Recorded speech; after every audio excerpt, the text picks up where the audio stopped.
Good evening, everyone. Today is Monday, September 30th, 2024. And the time now is 6 p.m. I will call to order this regular meeting of the Town of Mead Board of Trustees.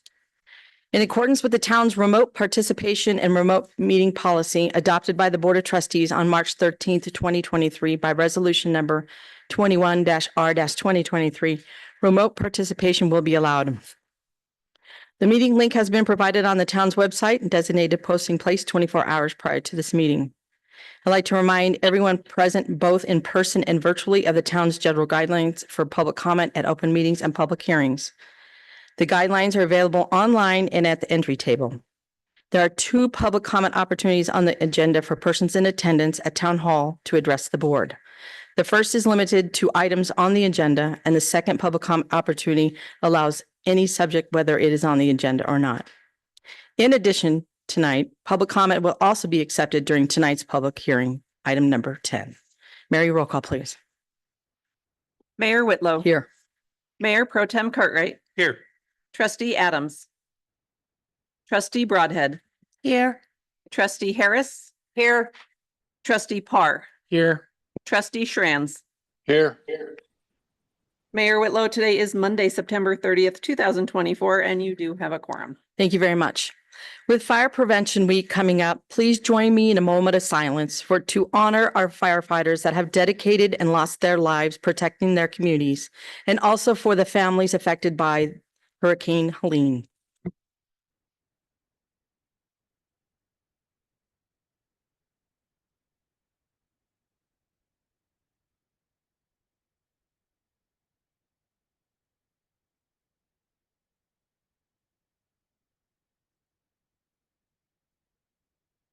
Thank you very much for your time. Please stand and join me in the Pledge of Allegiance. I pledge allegiance to the flag of the United States of America and to the republic for which it stands, one nation, under God, indivisible, with liberty and justice for all.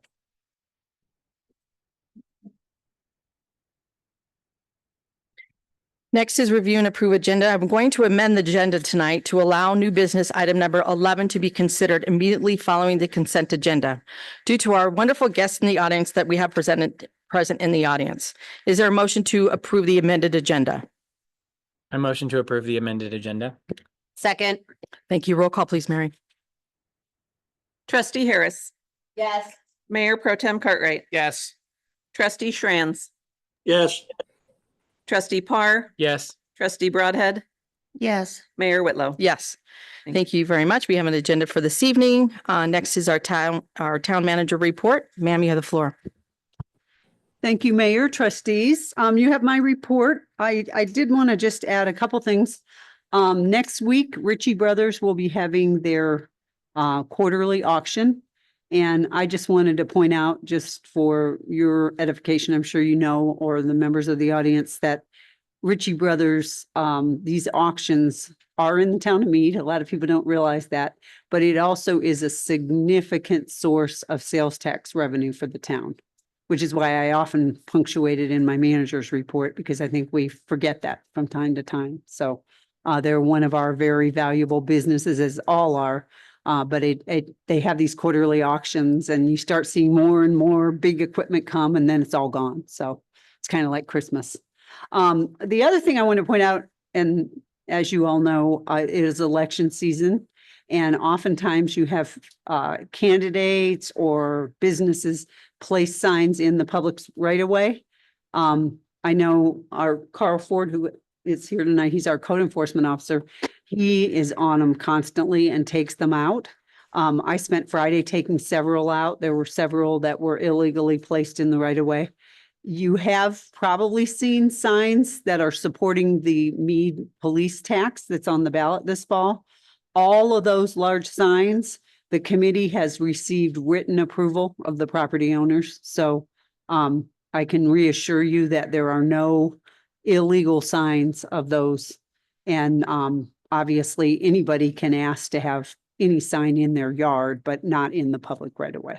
I just wanted to point that out because sometimes people get mad when we take them, but we do that across the board. So And that's all I have for my updates. Thank you, ma'am. Any questions or comments? Trustee Schrantz, do you have any questions or comments for Helen tonight? No. Thank you very much. All right, we'll move on to our informational item tonight. It's from Mountain View Fire District. It'll be the state of its district. And I invite Chief Young and Rick Tillery, if he wants to come up to the podium. Thank you very much, you both, for being here with us tonight. Thank you very much, Board, for allowing us a few minutes of your time. Just to get in front of you and tell you a little bit about Mountain View, what we've got going on, and some opportunities and maybe some hurdles that we'll be looking at in the future. I know your agenda's long, so I'll only take a few minutes of your time and then we can do questions if that's allowed. But so for people that don't know, Mountain View Fire 2021 is a product of a merger between Rocky Mountain Fire and Mountain View. We now cover approximately 250-ish square miles out of 10 stations, 11 stations. And then we'll get into a little bit about that. But we run about 8,000 calls a year, and we'll get into specifics for Mead here in just a moment. So some facilities improvements that are going on currently. We were able to purchase a new headquarters with the merger and the growth that we've experienced. We ran out of space. So we purchased a new building, which is in Monarch Park Place, which is down by the Diagonal in 52 by IBM. It's in that business park there. We're able to take part of that and create a centralized logistics program and then get everybody back together into the same office building. We're dispersed across the district right now, which can be cumbersome for awareness and just working together. So that's one thing that we've got going on. In Niawat, we're renovating the station to add some more bedrooms so we can bring another ambulance online. Station 15, we're looking to build in Erie on the west side of Erie. And then specific to Mead, Station 14, which will be down at 66 and County Road 7, which will come up later in your agenda as well, I believe. We're very excited about that project coming up. And that's a small kind of, what do you call that thing? Rendering of the station. I couldn't come up with it, sorry. But we're excited for that, to partner with the library and the police department and the town to bring that to. It's a very initial. Yeah, it's just initial concepts, so. No. The fleet, so the hazmat truck we were recently able to replace, that sits in Dacono. That was done with a DOLA grant from the state of Colorado, which is great. The rescue pumper is here. We're outfitting it with equipment that should be up and running, hopefully by the end of the month and in place. We received 3 new ambulances, one which came to Mead here, and then 3 brush trucks as well, which were dispersed across the district. So the fleets, we're doing a great job with keeping fleet maintained and up to date. So here's emergency response. Last year, we ran a total of 67,860 calls. You can see the graph there. I won't read it to you. A majority of being in the high 70s, almost 80% of our calls are EMS calls, which include car accidents, which has been popular on I-25 here by Mead. So projects for Mead is the Station 14, which we talked about. Thank you. Interstate 25, we're working closely with the town, law enforcement, and CDOT to try to make that as easy as a response as we can. It's tough why it's so restricted over there, but everybody's working together to do the best that we can, and we'll get through it here in a couple of years. And then we added a 2nd battalion chief to split the district in 2 with 10 stations. 1 battalion chief trying to supervise 10 stations was a lot. So now we have a North battalion up here and we have a South battalion down south, which is great. The Mead call statistics, this is for the year of 2024 up to last Friday, 305 EMS calls. You can see out of the 513 total calls for the Mead area recently. Financials, we have revenues on one side, expenses on the other. Of note, you can see oil and gas from Weld is the #1 revenue generator for us right there, a close second to real property tax coming out of Boulder. Weld County property, real property is quickly catching up to that though. As we see oil and gas start to slide, we are looking towards the horizon to try to ensure that we're not totally dependent on oil and gas and that the growth starts to catch up and we start to transition across.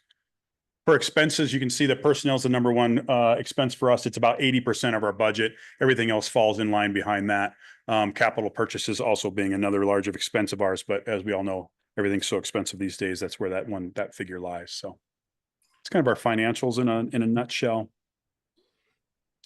Looking ahead, so as I talked about, oil and gas is becoming, we saw about a $7 million revenue decrease out of oil and gas due to production decreases in our area. Then the more that everything becomes developed, the less oil wells there are because of setbacks. So we see that out there. We're planning to try to mitigate that the best we can.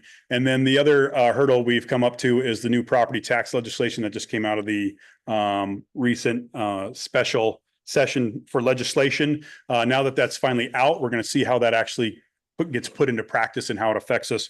But we're also prepared for that.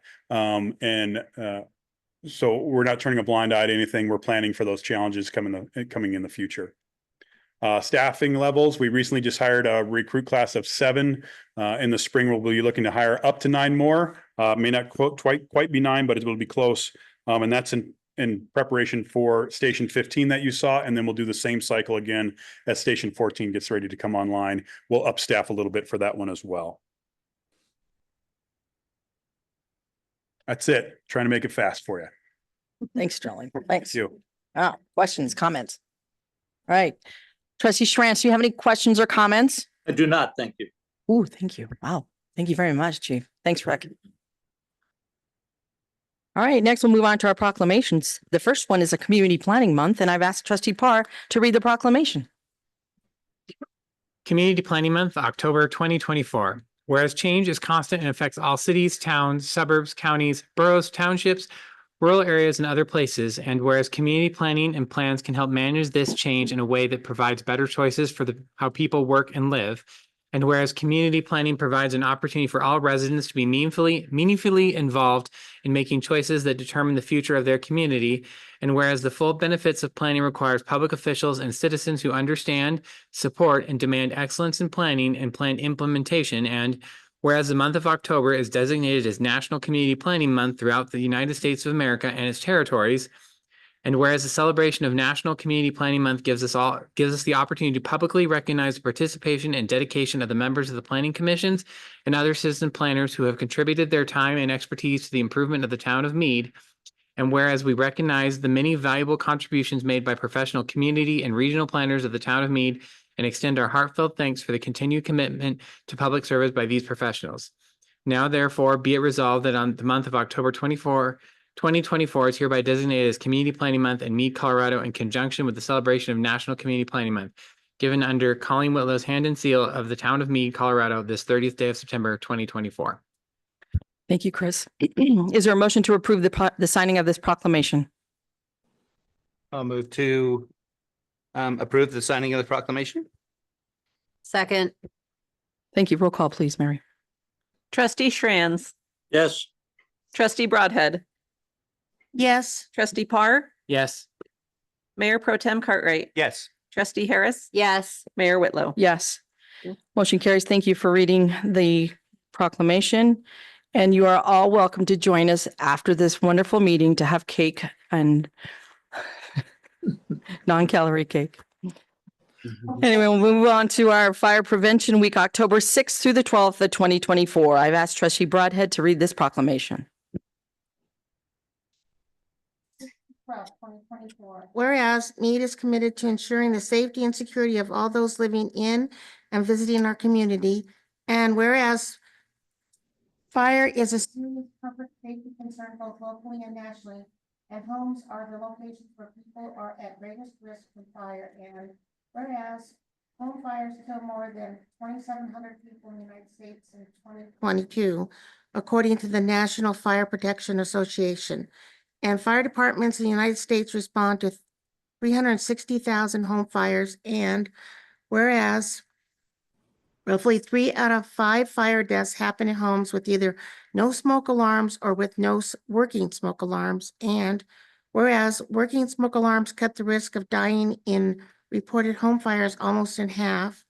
And whereas smoke alarms sense smoke well before you can, alerting you to the danger in the event of fire, in which you may have as little as 2 minutes to escape safely. And whereas Mead residents should install smoke alarms in every sleeping room, outside each separate sleeping area, and on every level of the home. And whereas the 2024 Fire Prevention Prevention Week theme, smoke alarms, make them work for you, striving to educate everyone about the importance of having working smoke alarms in the home.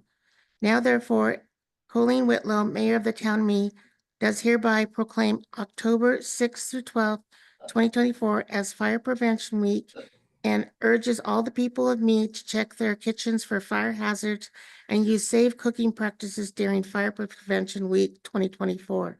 Given under her hand and seal of the town of Mead, Colorado, this 30th day of September 2024. Thanks, Deb. Is there a motion to approve the signing of this proclamation? A motion to approve the signing of the proclamation. Second. Thank you. Roll call, please, Mary. Trustee Parr, Yes. Mayor Pro Tem Cartwright, Yes. trustee Schranz, Yes. trustee Harris, Yes. trustee Broadhead, Yes. Mayor Whitlow. Yes. Thank you very much for reading the proclamation. And again, we have cake later, so please stick around and have some celebrations with us. So thank you very much. All right, we'll move on to our public comment. The first public comment of the evening is at this time is for anyone, we will take any comments during the public hearing number 10 and items not on the agenda during the second public comment number 12. The board will listen to your comments and take them into consideration. If you desire conversation, please email the board or the town manager or attend the monthly coffee with the mayor. If you wish to speak during this public comment period, please adhere to the town's general guidelines. Please start by stating your full name and address for the record. Each speaker will have 3 minutes to address the Board of Trustees. If you're representing a group, you will have 5 minutes. Is there anyone here in the room that would like to speak to the Board of Trustees on any item that's anything that's on the agenda?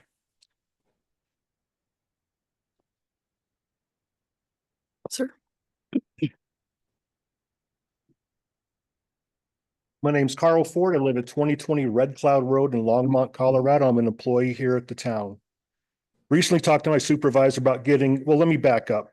Every year you guys come up and give us a beautiful compensation package. It's great. And you always say that we want to pay our employees better. And yet employees get paid at the very bottom of this compensation package religiously. Mr. Ford, Yes, ma'am. is there an agenda 9E. item what is it? It's 9E. 9E? Okay, thank you very much, sir. Compensation package. Thank you.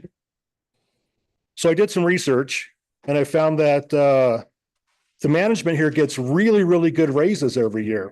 They average 13.5% every year for the past 4 years, not including this one because the numbers aren't out.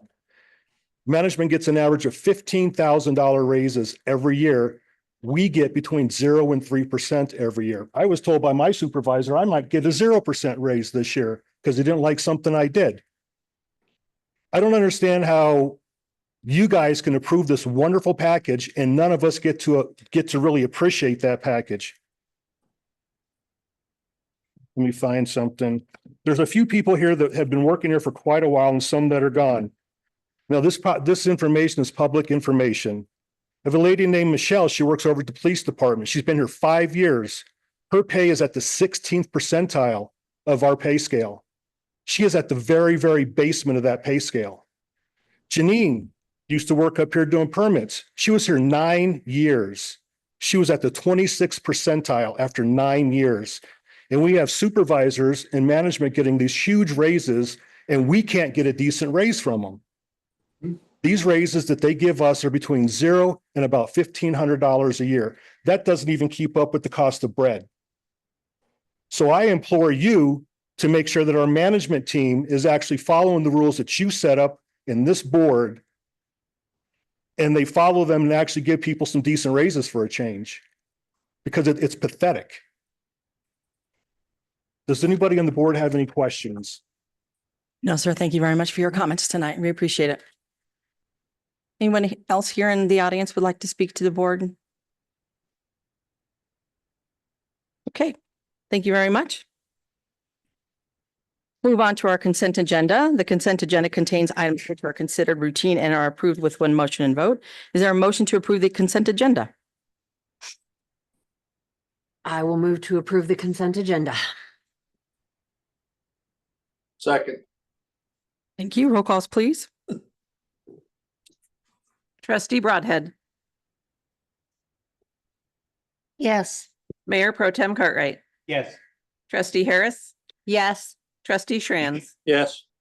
trustee Parr, Yes. Mayor Whitlow. Yes, thank you very much. Thank you, staff, for putting the consent agenda together for us. Next, we'll move on to make sure I get my stuff in a row. Number 11, which is moved to 10. And this is new business ordinance 1096. I'm excited that we are able to consider the pre-development intergovernmental agreement with our partners of Mountain View Fire Protection District and High Plains Library District. Before we hear the staff report, I'd like to remind the Board of Trustees of the fact that I also serve as a member of the Board of Directors for the Mountain View Fire Protection District.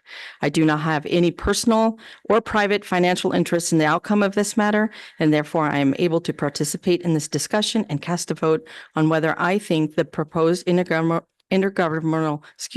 agreement is in the best interest of this town. I'd also like to remind the Board of Trustees that I have previously filed a disclosure with the Colorado State of Secretary of State regarding my position with the fire district, and that copy of such disclosure is on the file with the town clerk. I invite Jason Bradford, our Community Development Director, to please start this conversation. Thank you. Thank you, Mayor. Thank you, trustees and everybody in the audience. The issue that I'll be presenting to you is the intergovernmental agreement for the Municipal Facilities Master Plan. And first, before I get started, there are several people in the audience here that were instrumental in all the work that went into developing this IGA, and I wanted to recognize them. And several people there were so many people that worked on this that I can't recognize everybody, but I definitely wanted to recognize Michelle Gutierrez and Quentin Rockwell. Both of them work for Wember Consulting and we're consultants on behalf of the fire district and library district to help us establish this IGA. Dr. Hort with the High Plains Library District, obviously very instrumental. Jeff Webb with the Fire Protection District. Unfortunately, Mr. Webb couldn't be here tonight because of other obligations, but he was instrumental. And I also wanted to thank Lori Strand, who works for our attorneys that represent the town. She was instrumental in helping doing all the really hard legal work of making sure that the IGA was accurate and represented the town's interests as well as the districts. This was really an exercise in collaboration, took many, many months. And so what I'm presenting before you this evening is the result of all of that work and many months of collaboration. So I just wanted to thank all those people and so many others that that assisted with everything that I'll be presenting to you this evening. So just to give you a background information, I've highlighted the subject site that we are going to be talking about tonight. This is about 33-acre parcel located on the east side of Liberty Ranch subdivision, south of Highway 66 and west of County Road 7. This parcel was dedicated to the town from the developer to be used for public purposes. And so in 2022, the town directed staff to develop a master plan to identify what some of those potential uses could be for this site.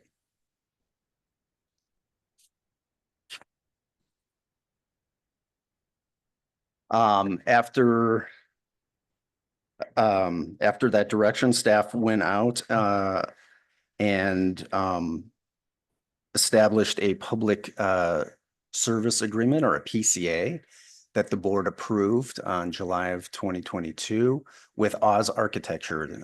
Oz was contracted to help town staff to establish that master plan that the board asked for.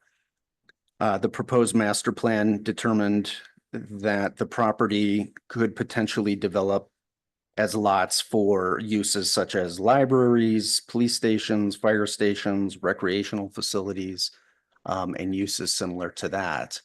And so at the end of all that work, a proposed master plan was presented to the board. Just to remind you what that master plan looked like back in 2002. We identified a site that would be potential site for a police station, potential site for a fire parcel, a potential site for recreational facilities, another one for a library. These two lots that are being highlighted right now on the north and south of the property are currently being used for oil and gas. So there are no immediate plans or ability to use those parcels, but in the future, once the oil and gas production is done, those sites could also potentially be developed.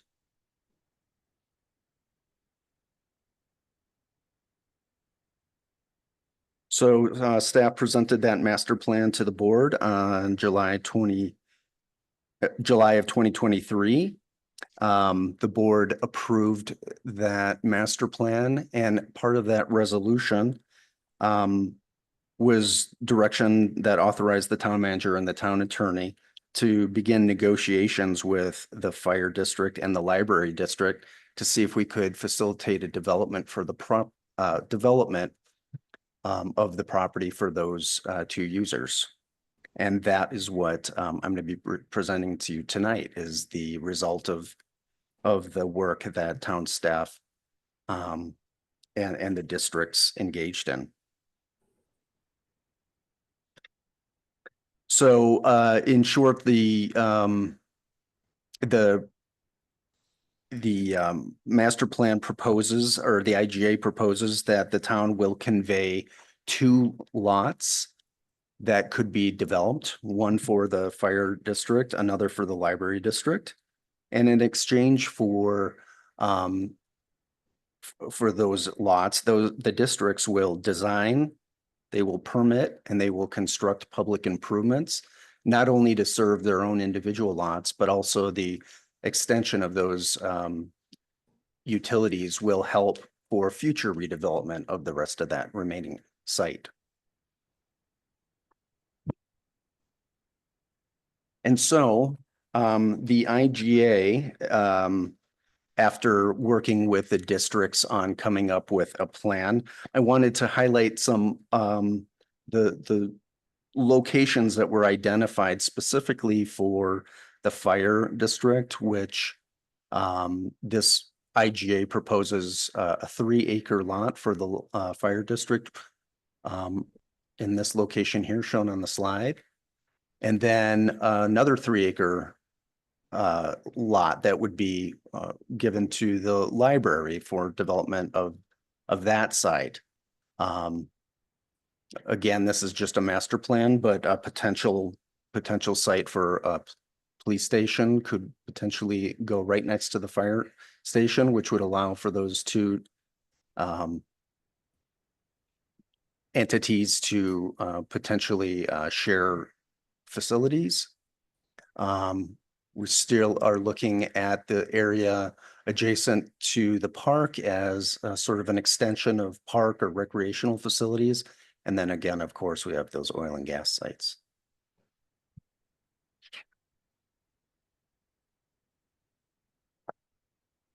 So after all the months of work and negotiation, the IGA that's before you, being presented to you in your packets, would allow for the town to convey to the fire and library districts lots in exchange for nominal monetary compensation.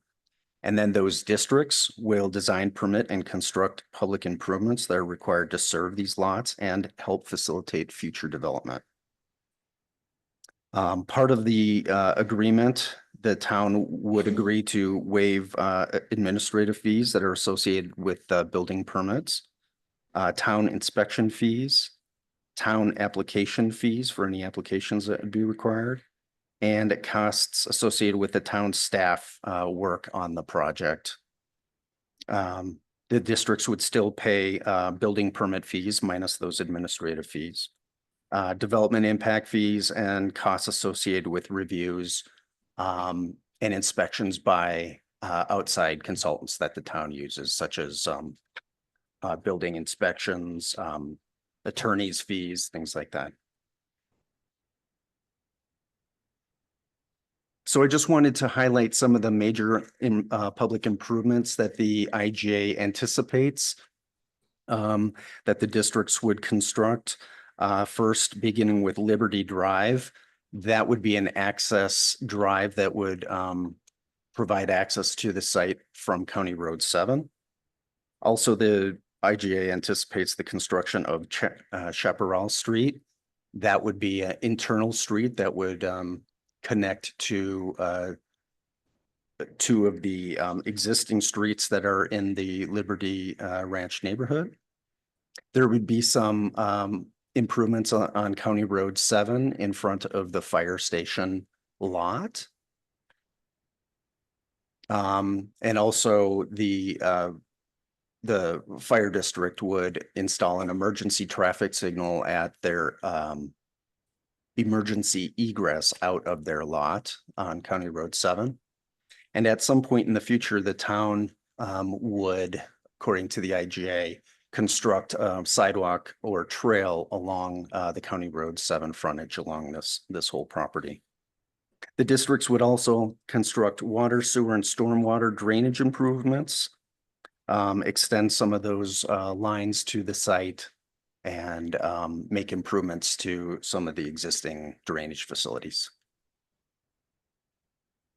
So just to put some of those words in graphic form, I've highlighted the area that what we just generally refer to as phase 1. This is the fire station lot, the library lot, those 2 3-acre lots. The road coming in from County Road 7, that's called Liberty Drive.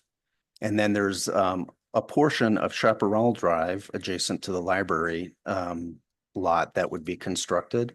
And then I highlighted County Road 7 in front of the fire lot just to show that there'd be some improvements along there as well.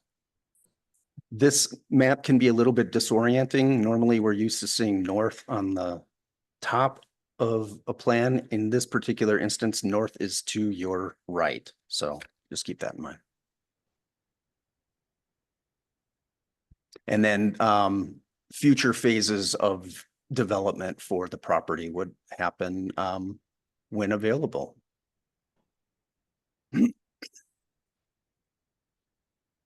So I've confirmed that both the library and fire district boards have approved the IGA as drafted, as presented to you in your packets. So that's really great news. And I want to thank both of those district boards for working so quickly to approve that IGA. After reviewing this, staff finds that the proposed IGA is in substantial compliance with the master plan that this board approved back in 2022. Staff recommends that the Board of Trustees approve the ordinance and the IGA is drafted, and a suggested motion was presented to you in your packets. Assuming the IGA is approved by the board tonight, that IGA would be executed, and then the next steps for the districts in order to develop these lots would be to establish a plat for the lots and the rights of way that were described, and then to come in for review of a site plan for each of those individual lots. Both of those entitlement steps are reviewed and approved administratively by staff and presented to the board for your adoption by ordinance. So a lot of work has been done. Again, I want to thank everybody for all the work. It was months and months of work. Michelle has been a great partner to work with, representing both the districts. Again, Lori Strand in our attorney's office was worked tirelessly on this, and we couldn't have done it without everybody's cooperation. And I'm really happy to present this to you. I'm happy to answer any questions if you have any. And I think probably Michelle would like to thank the board for your support. And do you have a presentation, Michelle? I do. No? Okay. So anyways, thank you so much. I'm happy to answer any questions, and several representatives from the districts are here as well if you have any questions for them. Thank you, Jason. I'd also like to note that Lori Strand, who is an attorney with Marcus's office, has also joined with us in Zoom if there's any specific legal questions regarding this agreement. So, and I'd also like to say again, thank you for the representatives from the library and the Mountain View District for being here tonight. We appreciate the effort and the work that we've worked together, and it's going to be a great facility, a site. So, and thank you, Michelle, for everything. We appreciate it. All right. Board, do you have any questions or comments for Jason or any of the other district representatives for tonight? Or Lori? Trustee Schrantz, do you have any questions or comments for I do not. anyone in the room? I do All not. right. Wow. Quick, thank you very much. Okay, is there a motion regarding ordinance number 1069? I move to adopt ordinance number 1069, an ordinance of the town of Mead, Colorado, approving the pre-development intergovernmental agreement for Tract B Liberty Ranch and authorizing the conveyance of real property owned by the town to Mountain View Fire Protection District and the High Plains Library District. Second. Thank you. Roll call, please, Mary. Mayor Pro Tem Cartwright, Yes. trustee Harris, Yes. trustee Shranz, Yes. trustee Broadhead, Yes. trustee Parr, Yes. Mayor Whitlow. Yes, thank you very much. The motion carries. Congratulations and all the people that for months and months and months of effort. So thank you very much. I really do appreciate you being here tonight and look forward to getting this going. So thank you very much. All right, we'll move on to our resolution number 74. The Board of Trustees requesting that the town attorney prepare resolutions in support of two important ballot issues: the town of Mead sales and use tax for police funding and the St. Vrain Valley School Board bond issue. Thank you, Marcus. Do you have any comments for the board this evening? Resolutions are fairly self-explanatory, but if there are any questions, I'm happy to answer them. Any questions for or comments for Marcus? Trustee Schrantz, do you have any questions or comments for Marcus on these both resolutions? I do not. Thank you. All right. I'd also like to welcome the St. Vrain Valley School District President Karen Ragland, who is here tonight representing the district.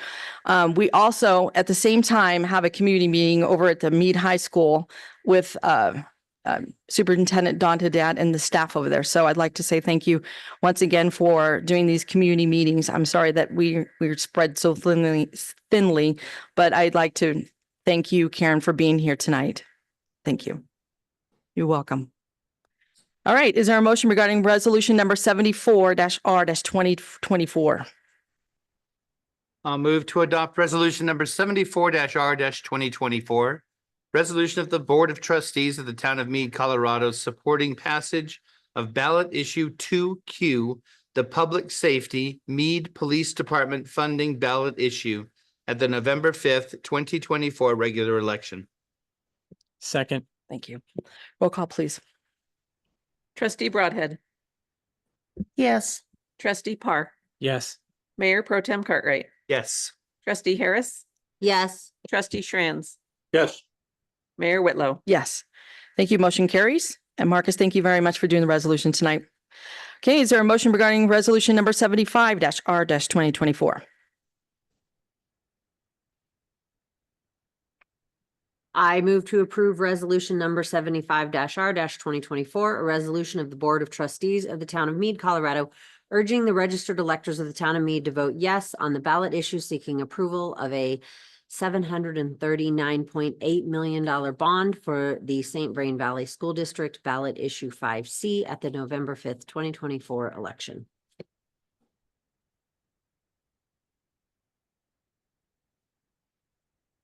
Second. Thank you. Roll call, please, Mary. Trustee Harris. Yes.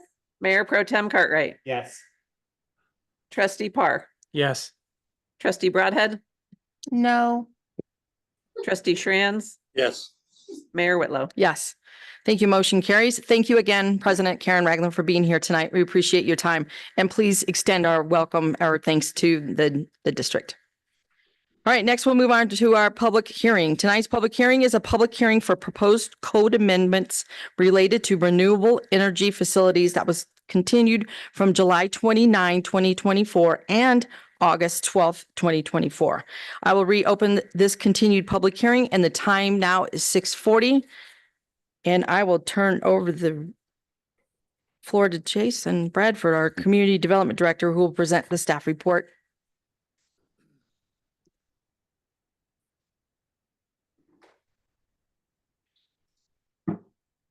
So as the mayor noted, this item, item was presented to the board on August 12th.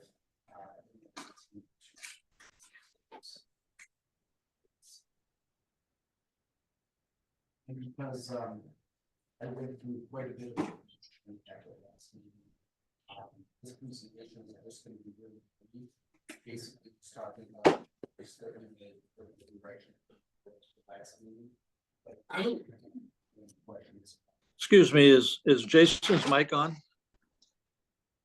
Now it is. Thanks, Herman. Sorry about that.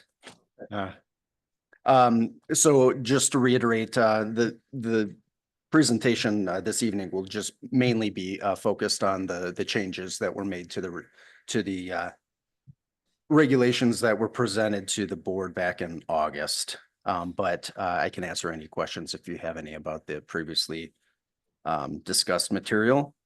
So in summary, in response to direction from the Board of Trustees, staff prepared amendments to the land use code to establish development standards and regulations regarding renewable energy facilities. Staff presented amendments to the board on the August 12th, 2024 meeting. The board continued that meeting to tonight to provide time for staff to make some revisions to those proposed regulations based upon input from the board at that meeting. Very briefly, at the August 12th meeting, the board directed staff to address some of the following issues, and I'll go over those briefly. One, to ensure that the amendments included clear requirements for the removal of all equipment that is no longer operational or defunct within a reasonable period of time. To clarify the type of wind turbine that is proposed as an allowed accessory structure for residential areas, and clarify the rationale for the proposed height of those facilities at 30 feet. Remove the allowance for renewable energy sites, which I'll call REF sites in the light industrial zone districts in order to keep those properties open for industrial development, and to provide a limit on the quantity of REF sites in Mead. Also, the board asked that staff separate and enhance the amendments that describe the REF site owners or operators' financial obligations, specifically to maintain and update the financial surety for the decommissioning of those sites, similar to the structure that Weld County has in their regulations.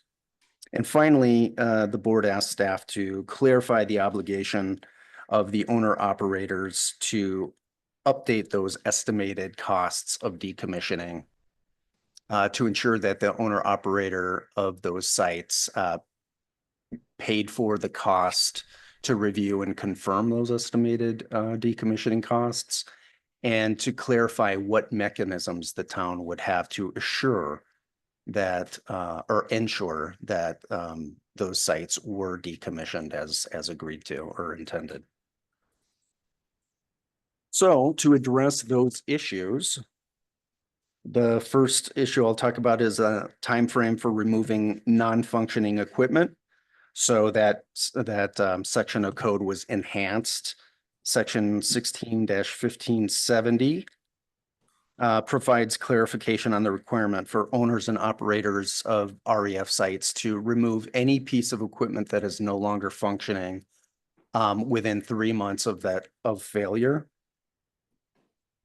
And this timeframe that we drafted in the regulations is similar to the provisions that were established for the Sugar Beet Solar PUD regulations that the board approved a little over a year ago.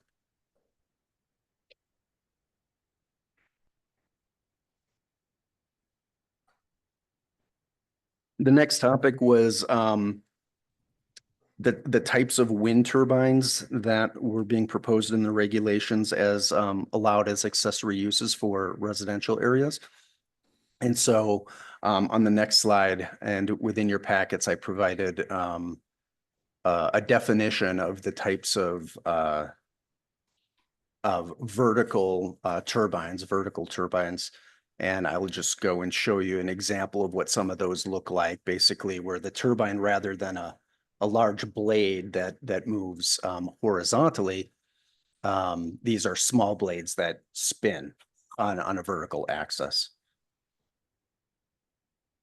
And then the 30-foot height allowance matches or is less than the 30 to 35-foot height allowance that the code currently allows for accessory structures in Mead in residential zone districts.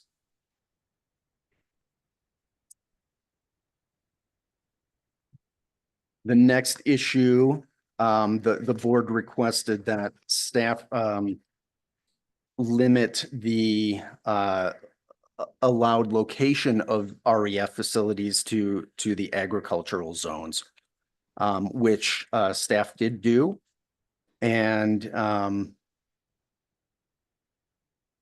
the removal, one of the other issues that was addressed at the board was the request to look at possibly limiting the quantity of REF facilities that could potentially be established in Mead.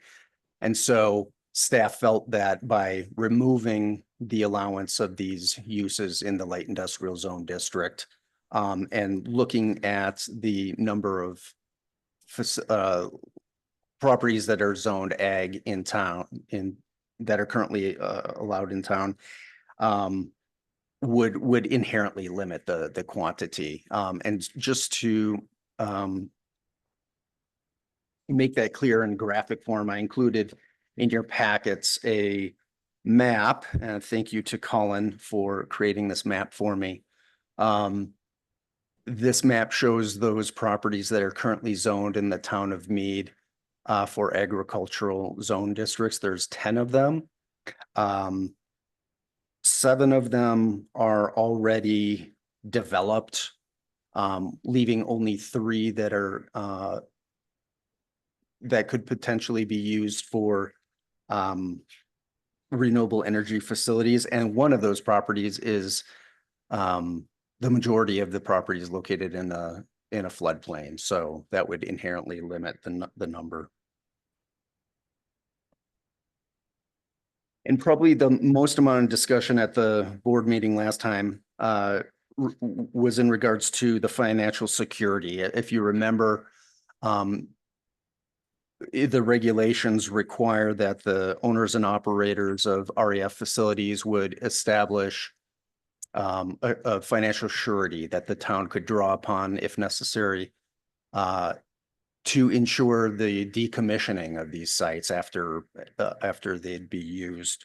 And so that section of code was separated out and made hopefully more clear, hopefully in accordance with the board's expectations.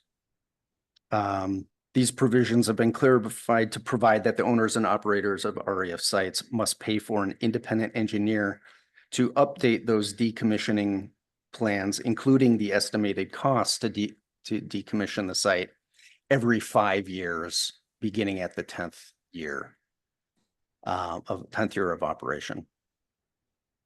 So those were the changes that were made based on the comments from the board. Like I said, I'm happy to answer any questions. Staff finds that the regulations and those revised amended regulations that are presented to you tonight does meet the intent of the comprehensive plan, as well as those applicable sections of the land use code. And so staff suggests approval of the motion, and a draft motion was drafted in your packets, and I will rest there and answer any questions if you have any for me. Thank you, Jason. This is an opportunity now for the public to comment on the proposed code amendments. When you are recognized, please state your name and address for the record. You will have 3 minutes to address the board, and we ask that you please adhere to the town's general guidelines. Is there anyone here in the room that would like to make comments? Okay. Is there any questions or comments from the board? Trustee Schrantz, Yes, I do have, comments? I do have a Okay. question. Okay. Jason, talking about the surety decommissioning stuff, I may have missed this, so help me. I see where we are requiring an independent engineer to make a plan or to visit the existing plan and confirm the plan. And I think that's all fine. Where do I lock in the financial obligation from the developer? I understand that at the beginning of the project, development will identify a certain amount of monies allowed for decommissioning. And then every 5 years, we should look at that and say, is that amount of money that was originally established, is it still enough to do the decommissioning 5 years later, taking into consideration cost increases, things of that nature? Did I miss that piece? No, I think the revised code does address that. Are you asking what section of code? Well, no, I'm just asking if it's there. As a developer, I'm going to come in and tell you, okay, to decommission this today, it's going to cost $1 million. But 10 years from now, it may cost $10 million. And in 5 years, I'm going to revisit it. But does that mean that the plan is still good for decommissioning? And does that plan include any increases required to decommission at that time? Okay, I think I understand. Trustee Schrantz, this is Marcus McCaskey, and I'll jump in. I mean, when that decommissioning plan, when that's looked at on that every 5-year basis, then the facility owner or operator at that time has to also increase the amount of the security or the collateral that's been posted to match the updated decommissioning costs. So that is set forth in the code. That's in section 16-1550B. And I can probably tell you it's on page 175 of your packet. Okay, so it's there to cover the potential financial increases for decommissioning. We're covered there. Absolutely. Okay, that's what I needed. Thank you. Thank you, Questions, Chris. comments? Thank you, Trustee Schrantz. I have one small question, and thank you very much for doing everything that we asked you to do.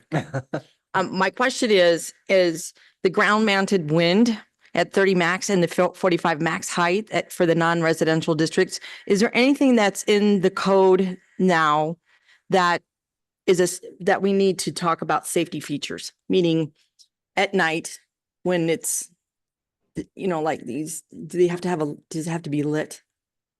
Being so high in the ground, high? I don't know if I'm asking the At question 30 right. feet tall, no, we don't require that. It'd be similar to like a flagpole or an accessory structure that's allowed to go up to 30 feet. What about the 45? The 45 was the one that was, 45, Yeah. I'm not familiar with what you're referencing there. okay, page 174 in that last chart under wind.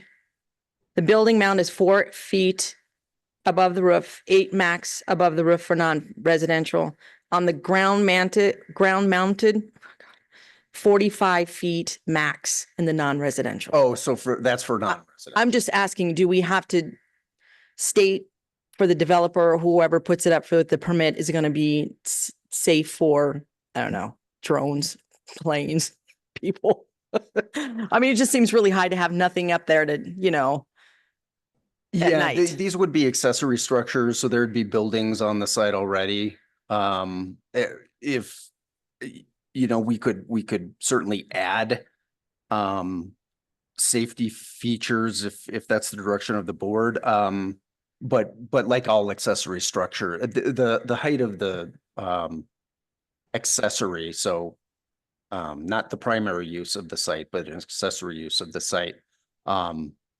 The height of these things would be the same as other accessory. I just wanted to ask the question in public because 45 feet seems really high for a single wind. Yeah, that's the max allowed. Okay. All right, that's my questions. Anything else, guys? All right, thank you, Jason, very much for being with us tonight. Thank you. I will now close the public hearing portion of this meeting, and I will entertain a motion regarding ordinance number 1064. I move to adopt ordinance number 1064, an ordinance of the Board of Trustees of the Town of Mead, Colorado, approving certain amendments to the Mead Municipal Code, establishing development standards for renewable energy facilities. Second. Thank you. Roll call, please, Mary. Trustee Shrans, Oh, yes. Mayor Pro Tem Cartwright, Yes. Trustee Harris, Yes. Trustee Parr, Yes. Trustee Broadhead, Yes. Mayor Whitlow. Yes, thank you. Motion carries. Thank you, Jason and the team and everyone that worked on this for over quite some time. So thank you very, very much. We appreciate it. And all the public, thank you very much for being here with us virtually and in person on this public hearing. Next is our second public comment of the night. This comment period is for any item, whether it is on the agenda or not. All other guidelines previously stated do apply. Would anyone like to address the board on anything that somebody's in the room? Huh.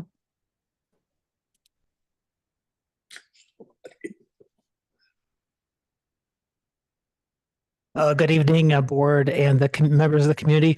My name is Wayne Tolliver. I'm the president of the Liberty Mead Metro District. So in my capacity right now, I'm addressing you. Just wanted to let the community know that I would be seeking an audience with members of the police and also with possibly administrative people from the town and or the board.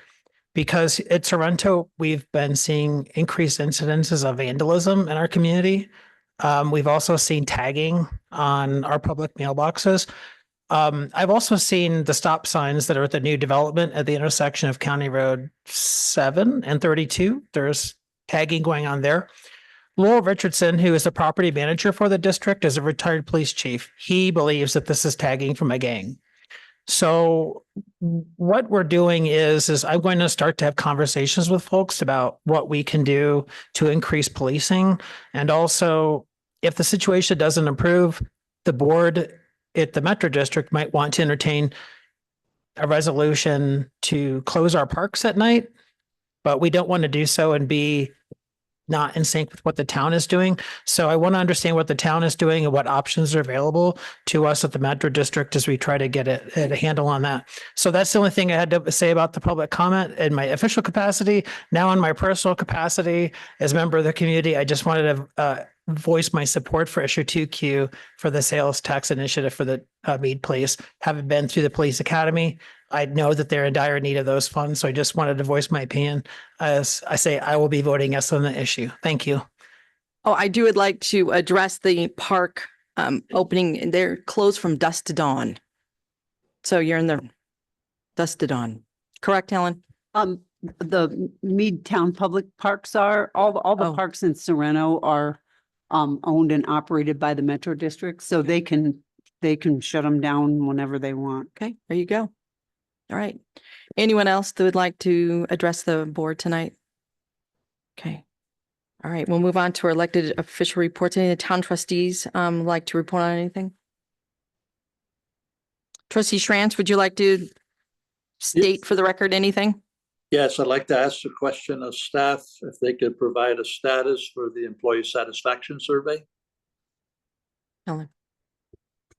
Thank you, trustee Schranz. Actually, we will be sending out a staff response tomorrow or Wednesday. We've been collecting data, so we'll get that out this week.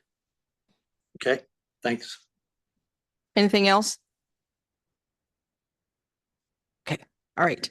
I would like to thank the Community Engagement Department for providing a wonderful and joyful parade for our community homecoming for our high school kids and everything that happened that day. It was really nice. The weather was great. It was a great turnout. And of course, the flag retirement ceremony the following day, which was, we did over 2,000 flags. So it was a very eventful weekend, and I just want to say thank you. Coming up this Saturday is Coffee with the Mayor.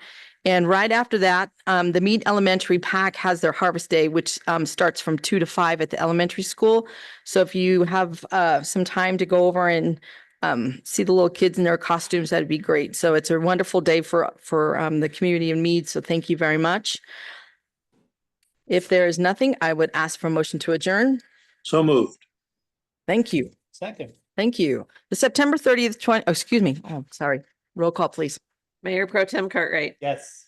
trustee Broadhead, Yes. trustee Schranz, Yes. trustee Parr, Yes. trustee Harris, Yes. Mayor Whitlow. Yes. Now the September 30th, 2024 regular meeting of the Board of Trustees is now adjourned at 7:01. Thank you very much for joining us tonight. We appreciate all of your time in this wonderful community. Please drive home safely. Thank you. And eat cake.